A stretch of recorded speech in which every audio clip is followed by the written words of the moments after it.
ఎంపికలే తప్పులు, అర్హులకు ఆటంకాలు, సర్కారు ఆశీస్సులతో. చాలా తీవ్రమైన విషయం అండి. నిన్న ఇద్దరు చాలా సీనియర్ అడ్వకేట్లు కపిల్ సిబాల్ తర్వాత దుష్యంత్ దవే వాళ్ళిద్దరూ ఒక డిబేట్ చేశారు.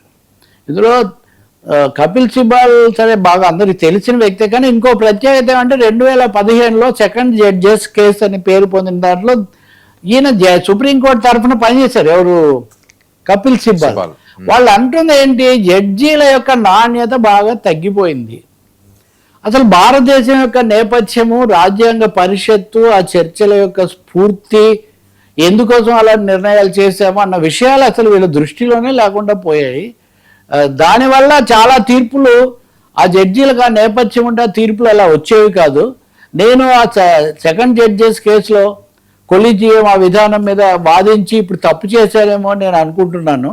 హైకోర్టుల్లో నుంచి మనం ఎక్కువగా జడ్జీలను తీసుకొస్తున్నాము. వాళ్ళకి అక్కడ ఉన్నప్పుడు ఇష్టాలు అభిప్రాయాలు ఉంటాయి. వాటి ప్రకారం వాళ్ళు తమకు నచ్చిన వాళ్ళని వాళ్ళు తీసుకొస్తున్నారు. చాలా ప్రతిభావంతులైన సీనియర్ లాయర్లు అనేక మందికి ఏమో అవకాశం రావటం లేదు.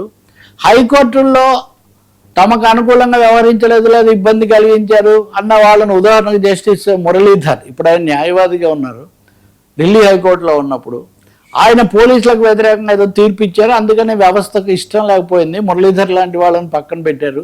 ఒక 6 డజన్ పేర్లు చెప్పారు వీళ్ళు. సో ఒక విధంగా quality of justice, quality of judicial discretion అన్నది ఈ కాలంలో నెమ్మదిగా వెనకపట్టు పడుతుంది.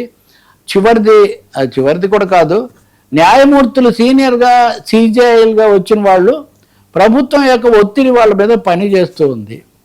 ప్రభుత్వానికి ఇష్టమైన వాళ్ళని నియమించలేం కాబట్టి ప్రభుత్వంతో కూడా ఒక మాట అవుననిపించుకుంటే అయిపోతుంది కదా. ఇవన్నీ వాళ్ళు ఓపెన్గా చేసినవి, ఇదేమి మనకు సంబంధించిన కోర్టు ధిక్కారం కాదు.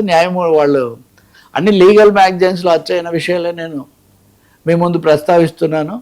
అందువల్ల న్యాయ వ్యవస్థలో, ముఖ్యంగా న్యాయ వ్యవస్థకు నాయకత్వం వహించే న్యాయమూర్తులు, ప్రధాన న్యాయమూర్తులు, వీళ్ళ నియామకంలో పారదర్శకత ఇంకా పెరగకపోతే, అలాగే ప్రభుత్వ జోక్యం పెరగకపోతే, తగ్గకపోతే, న్యాయ వ్యవస్థ నిలదొక్కుని స్వతంత్రత పెరగాలి, ప్రభుత్వం యొక్క జోక్యం తగ్గాలి, ఇతర ప్రభావాలు తగ్గాలి. అప్పుడు కానీ సమతుల్యత రాదు.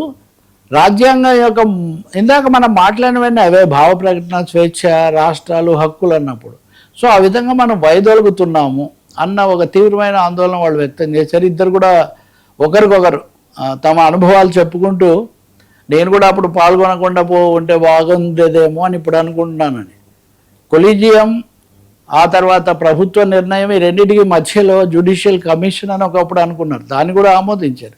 కానీ ప్రస్తుతానికి ఇది ఏది ఇప్పుడు అమల్లో లేదు. ప్రభుత్వాల ఒత్తిడి, ముఖ్యంగా కేంద్ర ప్రభుత్వ ఒత్తిడి ఎక్కువగా పనిచేస్తుంది అన్నదే ఈ చర్చ సారాంశం. దానికి తోడు రాజ్యాంగ స్ఫూర్తి కొరబడుతోంది. ఎందుకంటే వాళ్ళకి ఆ నేపథ్యం లేదు, అధ్యయనం లేదు. ఇది తీవ్రమైన అంశం. మరి జడ్జీలు ఎలా స్పందిస్తారో మనం